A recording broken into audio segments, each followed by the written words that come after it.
Olá, tudo bem com vocês? Vamos então, continuando, falar sobre esse assunto de direito do consumidor, principalmente no que se refere ao produtor rural na qualidade de consumidor. Um tema muito importante que eu quero aqui continuar a falar, porque a parte 1 foi extensa e agora temos a parte 2, que eu vou fazer um vídeo mais curto para finalizar esse assunto com vocês nesse vídeo. Vamos lá? Nós falamos sobre as obrigações do fornecedor de crédito. Essas obrigações, elas são previamente feitas antes da contratação. A informação, ela deve ser adequada. Os bancos têm que esclarecer ao consumidor sobre a natureza e a modalidade do crédito oferecido e sobre todos os custos ali incidentes. A instituição vai avaliar de forma responsável as condições do crédito ao consumidor, vai analisar as informações ali disponíveis em banco de dados de proteção ao crédito para verificar se aquele consumidor ele realmente pode tomar crédito, pode tomar empréstimo com o banco. E ele tem a obrigação de entregar a cópia do contrato e informar a identidade do agente financiador. São essas as obrigações das instituições financeiras, dos bancos, antes de uma contratação de crédito, antes de oferecer crédito. Tá certo? Nós vimos que é proibida às instituições financeiras, na oferta de crédito ao consumidor, indicar que aquela operação ela poderá ser concluída sem a consulta ao Serasa e ao SPC. E caso então haja descumprimento dessas obrigações, o que ocorre com as instituições financeiras? Quais são as sanções, que podem ser aplicadas às instituições financeiras? Em primeiro lugar, temos a redução dos juros e dos encargos e de qualquer acréscimo ao valor principal. Temos também a dilação do prazo para que aquele consumidor pague a parcela do contrato. Ele pode, prorrogar aquele contrato, sem prejuízo de outras sanções e de indenização por perdas e danos patrimoniais e morais. Isso é o que o nosso Código de Proteção e Defesa do Consumidor, através da lei do superendividamento, vem nos trazer de novidade. Outra questão aqui que temos que esclarecer é em relação aos contratos coligados, conectos ou interdependentes dos contratos principal de fornecimento de produto ou serviço e os contratos acessórios de crédito que lhe garantam o financiamento quando o fornecedor de crédito. Outro assunto que temos que tratar aqui é sobre o artigo 54F. O artigo 54F, ele vai dizer lá na sua redação que são coligados, conectos ou interdependentes os contratos principal de fornecimento de produto ou serviço e os contratos acessórios de crédito que lhe garantam o financiamento quando do fornecimento de crédito. O que significa esse artigo? Significa dizer que se você, por exemplo, vai numa concessionária de veículo ou o produtor rural vai comprar um trator numa concessionária, e aí ele vai financiar aquele trator. O contrato de financiamento vai estar atrelado ao contrato de compra daquele produto naquela concessionária. Então ele vai recorrer aos serviços do fornecedor de produto ou serviço para preparação ou conclusão do contrato de crédito. Aquela financeira, ela é atrelada à concessionária de veículos.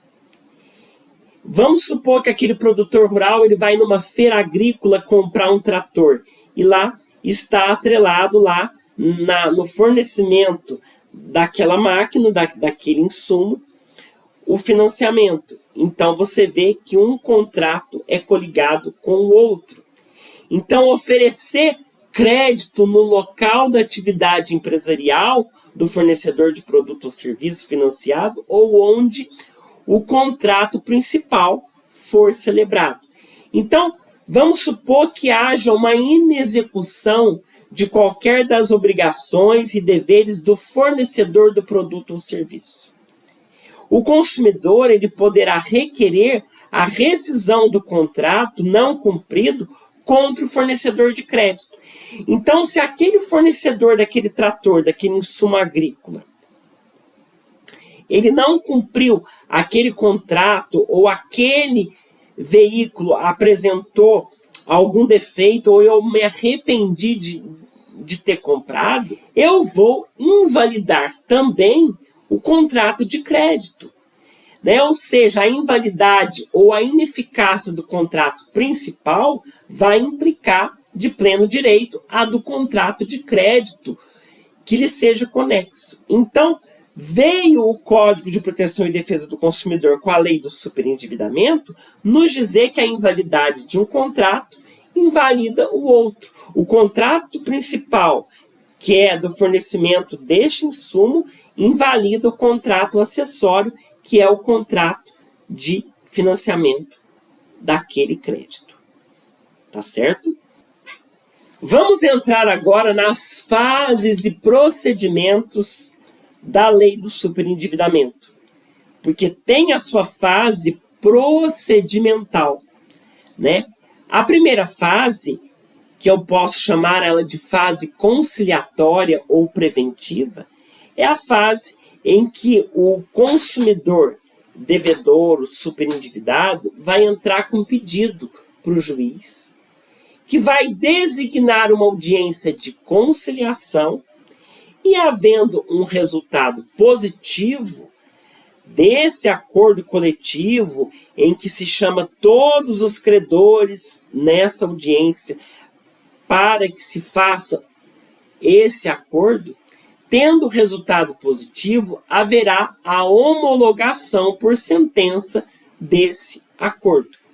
Se há um resultado parcialmente positivo, haverá a homologação do acordo e também o processo de superendividamento em relação àquelas instituições financeiras que não aceitaram o acordo ou que não compareceram.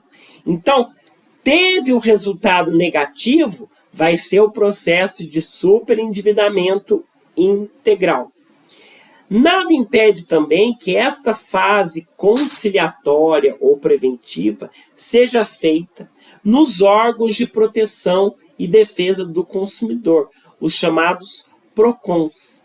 Aí o coordenador lá do PROCON, o secretário executivo do PROCON, né, e os conciliadores ali vão chamar as instituições financeiras ou os credores e o consumidor que propôs ali a solicitação, e aí vai se fazer uma audiência de conciliação que poderá também ser levada a juízo para que seja homologada. Em alguns lugares, em algumas capitais, há, né, varas especializadas nesse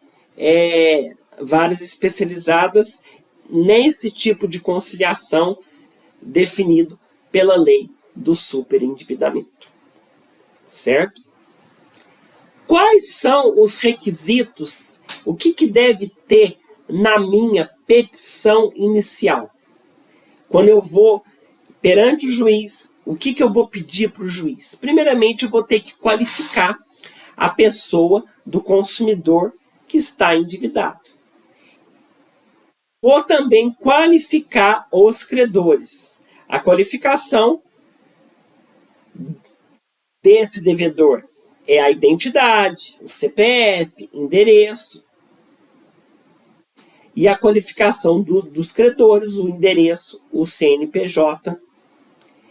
Eu vou trazer a configuração desse superendividamento, que eu vou elencar a remuneração do patrimônio do autor desse pedido de superendividamento, que no caso é o produtor rural superendividado. Eu vou trazer o quadro geral das dívidas que eu tenho e vou trazer também o meu mínimo existencial. Quais as despesas básicas mês a mês, como alimentação, né, os gastos com supermercado, água, luz, conta de telefone, gás. Tudo isso são despesas básicas, o mínimo existencial. Se eu gasto com mensalidade escolar, o que eu gasto, tudo isso eu vou colocar, porque é o mínimo existencial. E eu vou ter que exibir documentos. Caso eu não tenha os documentos, o contrato de financiamento, o que comprova a minha dívida com essas instituições credoras, eu vou pedir para o juiz, né, a exibição desses documentos. Vou pleitear a exibição desses documentos. E nessa petição eu vou propor ali, baseado nas minhas despesas do mínimo existencial e das minhas dívidas e da minha renda, eu vou propor aí um plano de pagamento. Vou pedir uma tutela provisória, ou seja, eu vou pedir que o meu nome seja retirado dos cadastros de proteção ao crédito. Vou pedir para suspender os efeitos da mora, tá? E ali eu faço todos os meus pedidos e os meus requerimentos lá e vou dar um valor a essa causa que vai ser, logicamente, a totalização de todos os meus débitos. Aí vai compor aí o que nós chamamos de valor da causa. A ausência do credor na audiência. O que gera essa ausência do credor na audiência sem justificativa? Ou a ausência de um dos credores? Gera a suspensão da exigibilidade do débito. Aquele meu débito vai ser suspenso a sua exigibilidade. E vai interromper também, logicamente, os encargos moratórios. Por quê? Porque aquele credor, ele não compareceu à audiência e a sua ausência injustificada, ela vai gerar sanções a esse, né, que eu posso dizer, a esse fornecedor de crédito. Ele vai se sujeitar ao plano com a figuração em último lugar para o recebimento do crédito. Se ele ausentou injustificadamente, ele vai ficar por último para receber. E como que tem que ser o plano de pagamento? No plano de pagamento, eu vou pedir a dilação do prazo, ou seja, a prorrogação do prazo para pagar. Vou pedir ali a redução dos encargos da dívida ou da remuneração do fornecedor, entre outras destinadas a facilitar o pagamento da dívida. Porque se eu já estou super endividado com a corda no pescoço, eu, por exemplo, na qualidade de produtor rural, que é o caso que nós estamos aqui falando, logicamente, haverá essa redução desses encargos. O objetivo da lei é esse, reduzir os encargos e a remuneração. Eu vou pedir para suspender ou extinguir as ações judiciais em curso. Vamos supor que um banco entrou com uma execução contra mim. Eu vou pedir a suspensão dessa execução. Quando eu entro com essa ação de superendividamento, quando eu faço esse plano de pagamento, eu vou pedir a suspensão dessas ações de cobrança. Vamos supor que é uma ação de cobrança, uma ação de execução, uma ação monitória. Essas ações, elas vão ser suspensas, tá? Eu vou colocar ali a data a partir da qual será providenciada a exclusão do meu nome no banco de dados e de cadastramento de inadimplentes. Então, vai estar lá previsto qual data que vai ser tirado, né, o meu nome desses cadastros de restrição ao crédito. E vai ter o condicionamento dos efeitos à abstenção pelo consumidor de condutas que imputem o agravamento de sua situação de superendividamento. Ou seja, se eu estou lá pedindo, né, um acordo, se eu estou apresentando um plano de pagamento, eu vou ter que me comprometer a não mais tomar atitudes, né, que vão agravar ainda a minha situação de superendividamento.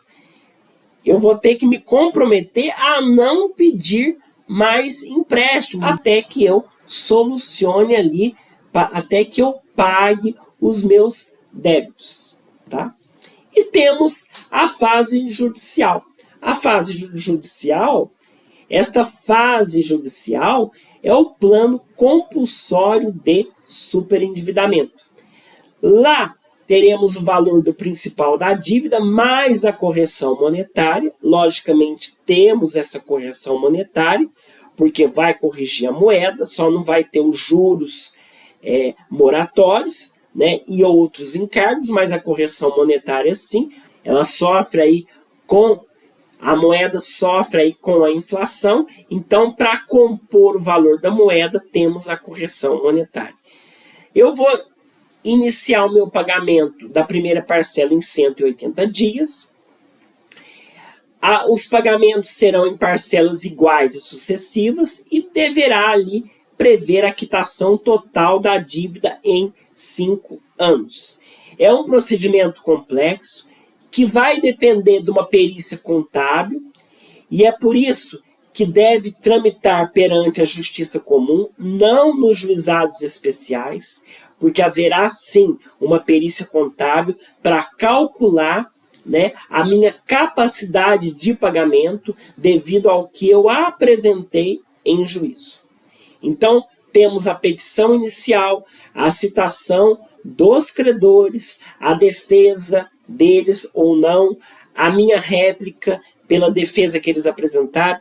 Temos o saneamento do processo, onde o juiz vai aferir a necessidade desta perícia contábil e depois vai ser instruído o processo. Nesse plano compulsório, nessa fase judicial, não tem audiência de conciliação. Por que, João Marcos, que não tem essa audiência de conciliação?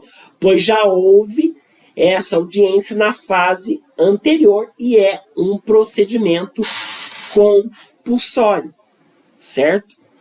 Então, é isso que eu quis tratar hoje, né, com vocês, falando sobre as sanções das instituições credoras, né, caso elas não cumpram as obrigações, e entrei aqui falando sobre os contratos conexos e coligados, e também falei sobre o procedimento da lei do superendividamento, o plano de pagamento aqui, tá certo? Então, eu encerro esse vídeo falando sobre a lei do superendividamento, sobre fases e procedimentos, sobre por que o produtor rural é considerado consumidor, em quais situações, né, que ele é considerado consumidor. Assista lá a parte 1 e eu encerro aqui a parte 2. Continue aqui curtindo os meus vídeos, compartilhando os nossos conteúdos do nosso canal, tá? E escreva aqui nos comentários, tá bom? Até então o nosso próximo vídeo. Fiquem todos com Deus.